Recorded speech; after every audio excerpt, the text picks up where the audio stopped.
Hai BTS, kali ini kita akan menceritakan sebuah alur film tentang robot yang sangat menarik tentunya. Judul filmnya adalah Big Hero 6. Sebelum masuk ke ceritanya, pastikan kamu sudah like, komen, dan subscribe ya. Oke, sekarang kita akan masuk ke alur ceritanya. Film diawali dengan pemandangan sebuah kota yang sangat megah yang bernama San Francisco. Di sebuah gang kecil di sudut kota itu, terlihat beberapa orang yang sedang melakukan pertarungan robot mini. Terlihat Yama dan robotnya yang bernama Little Yama memenangkan pertarungan itu dan berhak memenangkan uang taruhan. Setelah itu, Yama menantang pertarungan selanjutnya dan tiba-tiba dari balik kerumunan muncul seorang anak remaja yang ingin mencoba mengalahkan Yama dan robotnya. Can I try? Awalnya anak ini ditertawakan dan disuruh pulang, tapi karena dia membawa uang dan berani membayar uang taruhannya, akhirnya Yama pun melayaninya. Anak ini bernama Hiro, yang membawa sebuah robot mini ciptaannya sendiri bernama Megabot. Tak perlu waktu lama, Megabot pun berhasil dikalahkan oleh Little Yama dan pertarungan kembali dimenangkan oleh Yama. That was my first fight. Can I try again? Tak disangka, Hiro menantangnya lagi untuk bertarung. Karena ini hanyalah pemanasan untuk robotnya yang baru melakukan pertarungan pertamanya. Di pertarungan kedua ini, Hiro memperlihatkan kekuatan Megabot yang sesungguhnya. Destroy. Dan Little Yama berhasil dibuat berantakan oleh Megabot. Di sini, Yama marah dan merebut Megabot dari Hiro. Beruntungnya, kakak Hiro yang bernama Tadashi datang untuk menyelamatkannya. Sementara itu, Megabot menghajar Yama untuk melepaskan diri dan menyusul Hiro. Saat mereka akan keluar dari gang itu, ternyata polisi sudah mengepung mereka di sana. Akhirnya kakak beradik itu pun ditahan dan dibawa ke kantor polisi. Beberapa saat kemudian, mereka dibebaskan oleh Bibi Cash yang selama ini merawat mereka. Sesampainya di rumah, Hiro langsung menuju ke komputernya dan mencari informasi pertarungan robot ilegal lainnya. Di sini, Tadashi menegurnya dan berusaha untuk mencegahnya, tapi Hiro tak memperdulikannya. Lalu, Tadashi pun bersedia untuk mengantarkannya ke lokasi taruhan robot itu. Namun, ternyata Tadashi malah membawa Hiro ke kampusnya dengan alasan ingin mengambil sesuatu. Di sana, Tadashi memperkenalkan Hiro kepada teman-temannya di klub kutu buku. Mereka adalah Gogo, gadis tomboy yang tertarik dengan mesin dan kecepatan. Wasabi dengan penelitiannya berupa laser listrik plasma yang bisa memotong apapun. Honey Lemon, gadis yang gemar mencampur bahan kimia untuk menciptakan reaksi kimia baru yang lebih inovatif. Dan yang terakhir adalah Fred, maskot kampus dengan pakaian monsternya. Si Fred ini sangat suka dengan komik dan memimpikan suatu saat nanti dirinya akan menjadi seorang hero. Setelah berkenalan, Tadashi mengajak Hiro masuk ke sebuah ruangan tempatnya meneliti. Di sini, Tadashi dengan sengaja membuat Hiro berteriak dan membuat lengannya kesakitan. Dan tiba-tiba muncul robot putih dari dalam box. Dia adalah Baymax, sebuah robot pendamping kesehatan pribadi atau robot perawat yang akan bereaksi ketika seseorang berteriak kesakitan. Baymax pun langsung memindai tubuh Hiro dan menemukan luka lecet pada lengannya. Tadashi pun menjelaskan bahwa Baymax ini merupakan robot pendamping kesehatan yang diprogram lebih dari 1000 prosedur medis dalam sebuah chip yang ditanamkan di dada atas bagian kirinya. Berbeda dengan robot pada umumnya, Baymax ini terbuat dari bahan flanel yang nyaman dan bisa dipeluk. Si Baymax ini akan berhenti melakukan perawatannya sampai orang yang dirawat itu menyampaikan rasa puas dan pelayanannya. Ketika sedang asik mengobrol, tiba-tiba seseorang memotong pembicaraan kakak beradik itu. Ia adalah Profesor Robert Callaghan. Ia merupakan penemu sistem magnetik dan hukum robotik. Karena ketertarikannya pada robot, Profesor Callaghan menawarkan kepada Hiro untuk masuk ke kampus Tadashi, tanpa melihat usianya yang masih terlalu muda untuk menjadi seorang mahasiswa. Keesokan harinya, Tadashi menjelaskan kepada Hiro bahwa tahun ini kampusnya akan mengadakan pameran karya mahasiswa. Karya yang membuat Profesor Callaghan terkesan akan terpilih untuk masuk menjadi mahasiswa. Karena tidak menemukan ide, Tadashi menggendong adiknya secara terbalik agar otaknya lebih fresh. What are you doing? Di sini, Hiro yang melihat Megabot seketika menemukan ide di kepalanya. Hiro pun bergegas langsung ke garasi untuk mengerjakan idenya. Dan akhirnya, dia berhasil membuat ribuan unit bedak kecil berwarna hitam. Singkat cerita, hari yang ditunggu-tunggu pun tiba. Di atas panggung, Hiro memainkan alat kontrol di kepalanya. It's a microbot. Kemudian, dia menunjukkan bedak kecil berwarna hitam dari saku jaketnya. Hiro menjelaskan, mikrobot ini memang tidak akan berguna jika hanya satu. Namun, jika digabungkan dengan mikrobot lainnya, akan menjadi sesuatu yang sangat berguna. Hal ini pun membuat para pengunjung pameran mulai merapat ke panggung untuk menyaksikan apa yang sedang ditunjukkan oleh Hiro. Semua orang yang menyaksikannya sangat takjub, termasuk Tuan Cray yang merupakan seorang presiden dari tech company. Selesai pertunjukan, Tuan Cray mendekati Hiro untuk melihat karyanya dan menginginkan mikrobot untuk berada di pabriknya. Belum sempat Hiro mengiyakan tawaran Mr. Cray, Profesor Callaghan datang. Meski sempat ditawari uang dalam jumlah yang sangat besar, Hiro memutuskan tidak menjual mikrobotnya. Sebelum pergi, Tadashi meminta Mr. Cray untuk mengembalikan mikrobot adiknya. Setelah kepergian Mr. Cray, Profesor Callaghan memberikan Hiro sebuah amplop yang berisikan formulir pendaftaran masuk menjadi mahasiswa di kampusnya. Ketika hendak merayakan keberhasilannya atas penemuan Hiro, tiba-tiba mereka mendengar teriakan orang-orang dari kejauhan. Tadashi dan Hiro kemudian berlari menuju gedung. Di sana mereka menyaksikan orang-orang berhamburan keluar, yang ternyata gedung pameran itu terbakar. Mengetahui kalau Profesor Callaghan masih berada di dalam gedung, Tadashi nekat masuk untuk menyelamatkan sang profesor. Namun tiba-tiba,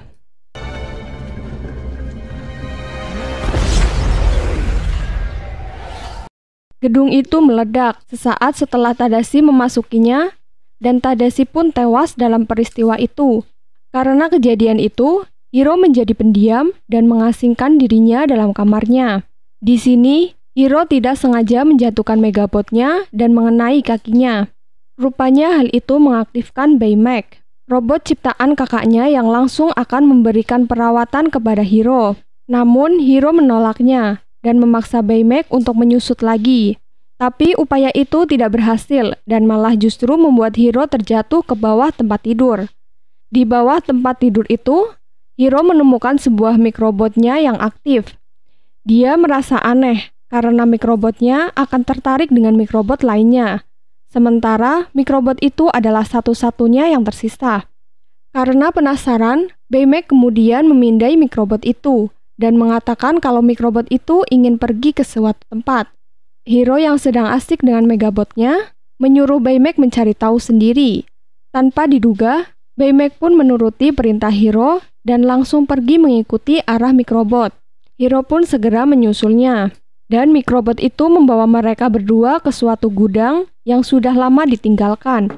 Di sana, mereka menemukan seseorang yang menggunakan mikrobot ciptaannya dalam jumlah yang sangat banyak. Ketika akan menyelidiki, tiba-tiba seseorang mengaktifkan dan mengendalikan semua mikrobot untuk menyerang Hiro dan Baymax. Fast. Yeah, no kidding. Come on. Kick it down. Go, go.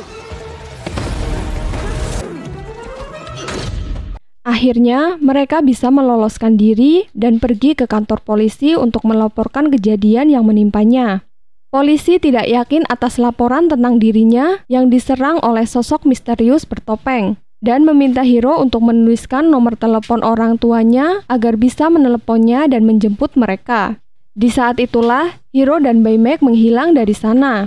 Di kamarnya, ketika Baymax dimasukkan ke dalam box untuk dicas, tiba-tiba Baymax memanggil Tadashi yang membuat Hiro kaget dan teringat lagi dengan kakaknya. Melihat mikrobotnya, Hiro tiba-tiba berasumsi bahwa kebakaran yang membuat Tadashi meninggal sepertinya bukanlah sebuah kecelakaan murni. Ia pun akhirnya memutuskan untuk mencari dan menangkap si pria bertopeng itu. Di sini, Hiro kemudian membuat kostum petarung untuk Baymax dan memasang chip petarung di tubuhnya. Kini Baymax telah menjadi robot petarung yang siap menangkap orang bertopeng itu. Setelah semuanya siap, mereka pun langsung keluar menuju gudang tua yang didatanginya tadi siang. Dan tanpa mereka sadari, ada sebuah mobil yang sedang mengikuti mereka. Sesampainya di gudang tua, mereka tak menemukan orang itu lagi di sana. Bermodalkan Microbot sebagai petunjuk, Hiro dan Baymax terus mencari si topeng Kobuki hingga ke dermaga. Lalu muncul bayangan dari dalam laut dan terlihat si topeng Kabuki yang membawa sebuah benda berlambang bulung walet. Saat Baymax akan beraksi, tiba-tiba Hiro dikejutkan dengan kehadiran teman-temannya yang ternyata telah mengikutinya dari tadi. Lalu tiba-tiba si topeng Kabuki muncul mengangkat sebuah peti kemas dan melemparkannya ke arah mereka. Beruntung Baymax berhasil menangkap peti kemas itu sebelum menimpa mereka semua. Saat Hiro beranggapan Baymax bisa mengatasi si topeng Kabuki, tiba-tiba Baymax jatuh dari langit dan menimpa mobil mereka. Mereka pun memutuskan untuk melarikan diri dari sana. Si topeng Kabuki pun terus mengejar mereka. Di sini, Gogo mengambil alih kemudi karena kesal dengan Wasabi yang terlalu taat dengan aturan berkendara di saat-saat genting seperti ini. Lalu mobil mereka dikurung oleh ribuan Microbot hingga akhirnya mereka berhasil lolos namun harus tercebur ke laut. Baymax segera melepas pakaian perangnya dan menolong mereka dengan tubuhnya yang mengapung di air. Dalam keadaan basah kuyup dan kedinginan, keenam sahabat ini akhirnya tiba di rumah Fred.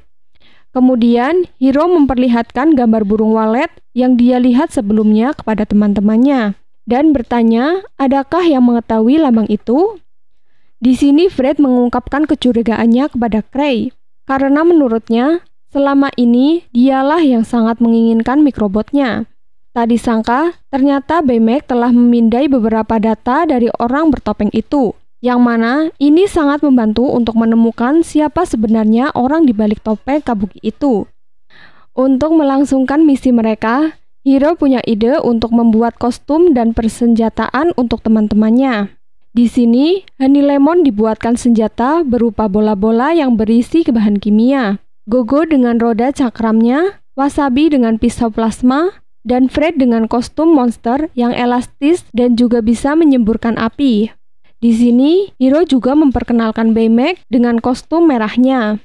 Dia dilengkapi dengan senjata berupa tinju roket yang bisa kembali. Satu hal yang menakjubkan lagi, yaitu Baymax yang bisa mengeluarkan sayapnya.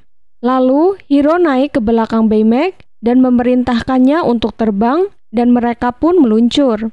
Selesai dengan itu, Hiro meminta Baymax mengaktifkan sensor supernya untuk memindai seluruh kota dan sekitarnya. Baymax menemukan kecocokan dan menunjuk sebuah pulau di seberang kota. Hiro dan teman-temannya memutuskan berangkat menuju pulau itu dan mendarat di sebuah lokasi gedung yang disegel oleh pemerintah. Mereka yang belum ada pengalaman menjadi superhero dikagetkan oleh sesuatu yang membuat mereka berteriak dan menggunakan semua senjata mereka. Yang ternyata itu hanyalah seekor burung merpati. Akhirnya mereka berhasil masuk ke gedung itu. Namun, konstruksi bangunan itu mengganggu sensor Baymax untuk melakukan pemindaian di sana. Lalu, mereka masuk ke sebuah ruang kontrol. Di sini, Hiro membuka monitor yang berisi beberapa video yang memperlihatkan Cray memperkenalkan proyeknya yang bernama Silent Sparrow kepada Jenderal. Video memperlihatkan proyek percobaan teleportasi gagal yang menyebabkan seorang pilot wanita bernama Abigail tewas. Akibat dari kecerobohan Cray yang tetap bersikeras melanjutkan percobaannya, meski bawahannya memberitahu kerusakan sistem di mesin teleportasinya. Let's move forward. One. Shut it down now. Dan karena kejadian ini, pulau dan laboratorium pun ditutup oleh pemerintah. Tiba-tiba dari arah belakang, si topeng Kabuki muncul dan menyerang mereka. Hiro meminta teman-temannya mengambil pemancar pengendali Microbot di balik topeng Kabuki itu. Get the mask. Right behind you. Upaya keras mereka akhirnya berhasil. setelah Hiro menghempaskan musuhnya dan membuat topengnya terjatuh. Hiro segera mengambilnya, dan rupanya orang di balik topeng itu adalah Profesor Callaghan. Sang profesor ternyata selamat dari insiden kebakaran, karena mikrobot milik Hiro yang melindunginya. Mengetahui Tadashi mati dengan sia-sia, Hiro pun marah dan memerintahkan Baymax untuk membunuh Callaghan. Lalu, Hiro membuang chip perawatan Baymax, dan seketika itu, Baymax menjadi mesin pembunuh yang mengincar profesor. Teman-teman Hiro segera mencegah Baymax.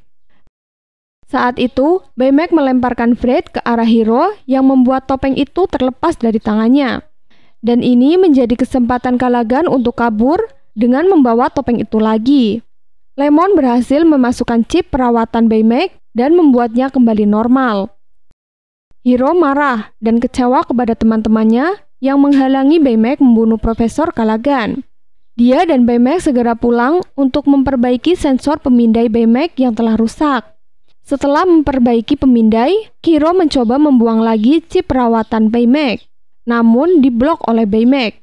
Baymax berusaha menenangkan Hiro dengan menampilkan video tentang tes Tadashi terhadap Baymax yang berkali-kali gagal. Dan dia terus berusaha hingga akhirnya berhasil. Melihat usaha Tadashi dalam menciptakan Baymax, Hiro menyadari bahwa membunuh Profesor Callaghan sebenarnya bukanlah hal yang diminta oleh Tadashi. Di sini, teman-teman Hiro pun akhirnya datang dan berjanji kepada Hiro untuk membantu menangkap Profesor Callaghan dengan cara yang benar. Kemudian, Lemon menunjukkan kembali video yang belum selesai mereka tonton di lab tadi. Dalam video itu, akhirnya mereka mengetahui bahwa sang pilot korban portal teleportasi itu adalah anak dari Profesor Callaghan. Mereka pun berkesimpulan bahwa Profesor Callaghan ingin balas dendam kepada Cray atas kematian putrinya. Suatu hari di sebuah gedung, tampak Cray berpidato dalam pembukaan pabriknya. Namun tiba-tiba ribuan mikrobot bermunculan dari atas gedung, yang membuat semua orang di sana berhamburan. Profesor Callaghan yang mengontrol mikrobot itu pun menangkap Cray. Lalu dia juga mengangkat sebuah mesin teleportasi ke atas gedung untuk kemudian mengaktifkannya. Perlahan-lahan, benda yang ada di sekitarnya pun tersedot masuk ke dalam portal.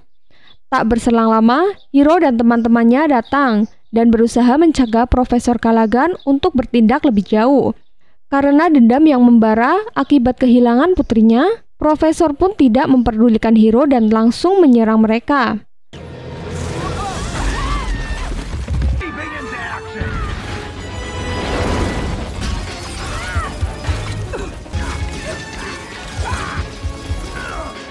Setelah melalui pertarungan yang cukup melelahkan, Hiro menemukan cara untuk mengalahkan Profesor Callaghan, yaitu dengan membiarkan semua mikrobot tersedot ke dalam portal. Semua teman-temannya pun berusaha menghancurkan mikrobot sebanyak-banyaknya, dengan tujuan agar mikrobot itu masuk ke dalam portal sebanyak mungkin. Hingga akhirnya, Baymax berhasil mengambil topeng Kabuki dan menghancurkannya, sehingga semua mikrobot tidak bisa dikendalikan lagi.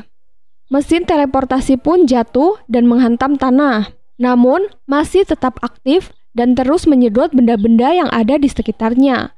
Hiro kemudian bertanya kepada Cray cara untuk menghentikan mesin itu. Namun, mesin itu memang tidak bisa dihentikan karena penahan medan magnetnya telah rusak. Dan mereka pun harus segera menjauh dari sana, hingga mesin itu mati dengan sendirinya. Namun, di sini Baymax menunjuk ke arah portal dan mendeteksi tanda kehidupan dari Abigail. Hiro pun memutuskan masuk ke dalam portal bersama dengan Baymax untuk mencari dan menyelamatkan Abigail. Dan ternyata benar, Abigail ada di dalamnya dan tampak sedang tidur pulas di dalam kapsulnya. Saat mereka sedang berupaya keluar, tiba-tiba sebuah bongkahan gedung menabrak Baymax dan merusak kostumnya. Sekarang, mereka hanya punya satu pilihan untuk bisa keluar dari sana, yakni dengan tinju roket Baymax. Baymax pun meminta Hiro untuk mengucapkan kata puas atas pelayanannya. Awalnya, Hiro yang tidak ingin kehilangan Baymax tak mau mengatakannya. Namun karena waktu yang semakin sempit, akhirnya dengan berat hati, Hiro pun mengucapkan kata puas atas pelayanannya itu. Bersamaan dengan itu, tinju roket menembakkan Hiro dan kapsul itu keluar dari portal. Sementara itu, Baymax harus tertinggal di dalam portal. Beberapa saat kemudian, portal pun meledak. Hiro pun berhasil keluar dan mendarat dengan Abigail. Kemudian, ambulan pun datang untuk memberikan perawatan kepada Abigail yang sudah kembali sadar dan membawanya ke rumah sakit. Sementara itu, Profesor Callaghan ditahan oleh polisi untuk mempertanggungjawabkan perbuatannya. Singkat cerita, suatu hari di dalam ruang kerja Tadashi, Hiro mengambil figur roket Baymax dan melihat sesuatu di genggamannya. Rupanya itu adalah chip perawat Baymax. Bermodalkan chip perawatan itu, Hiro pun membuat kembali Baymax dan dengan harap-harap cemas, Baymax akhirnya aktif dan menyapa Hiro kembali. Dan berbekal kostum superhero, akhirnya Hiro, Baymax dan teman-temannya bisa melindungi orang banyak. Dengan harapan untuk memenuhi harapan Tadashi untuk membantu orang banyak. Dan film pun berakhir. Nah, itu dia cerita dari film Big Hero 6. Seru banget ya ceritanya. Semoga kalian suka dengan videonya ya. Dan sampai jumpa lagi di konten alur cerita berikutnya. Dah.